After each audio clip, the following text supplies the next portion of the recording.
Le porte-parole de l'Assemblée nationale a animé ce jeudi 11 octobre 2022 au Palais des gouverneurs une conférence de presse.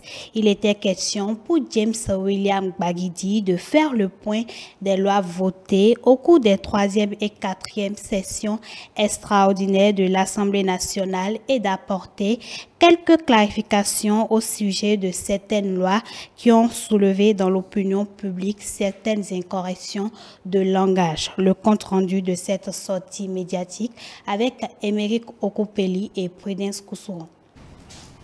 C'est une sortie médiatique du porte-parole de l'Assemblée nationale qui intervient au lendemain des 3e et 4e sessions extraordinaires de l'Assemblée nationale du Bénin au titre de l'année 2022. Face aux micros et caméras des journalistes, James William Gbagidi, à l'entame de sa conférence, fait un rappel de quelques lois votées par les députés au cours de ces 2 sessions extraordinaires.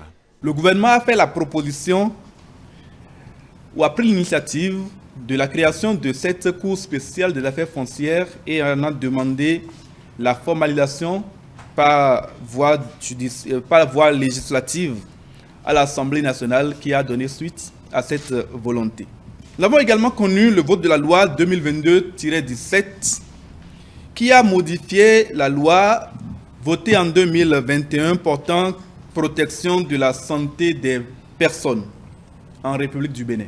Nous avons eu la loi 2022-19 modifiant et complétant la loi 2012-15 du 18 mars 2013 portant code de procédure pénale en République du Bénin. Nous avons connu l'examen et l'adoption de la loi numéro 2022-21 portant modification et complément de la loi 2001-09 du 21 juin 2002 portant exercice du droit de grève en République du Bénin.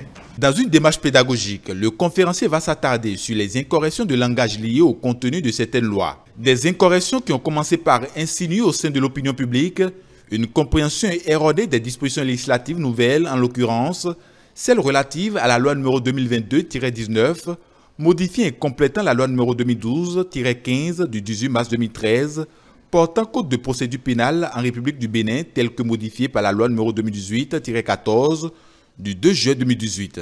Il a été abondamment relayé, et vous l'avez vu, vous aussi, dans l'opinion publique, via certains médias et réseaux sociaux, comme je l'ai déjà dit, que dès que cette loi entrera en vigueur, le président de la République serait habilité à suspendre les peines des personnes condamnées dans notre pays. En réalité, la loi ne donne pas au président de la République le pouvoir de suspendre une peine privative de liberté, ni même aucune autre forme de peine. Ceci n'est pas de son ressort.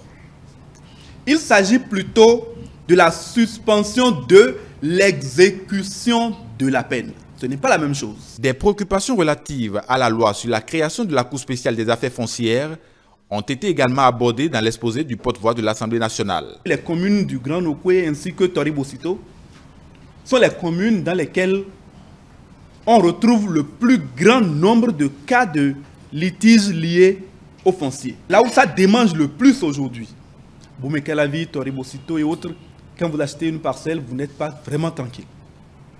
Si ce n'est les dernières dispositions législatives et la rigueur avec laquelle aujourd'hui s'applique le contenu de la loi, on a toujours un peu de doute. La Cour a surtout vocation à régler les litiges domaniaux. Quid de la loi du retrait de l'exercice du droit de grève à certains secteurs? Les domaines concernés ne sont pas seulement le domaine portuaire, aéroportuaire et des hydrocarbures, mais également les domaines de l'eau et de l'électricité. Donc, le domaine de l'électricité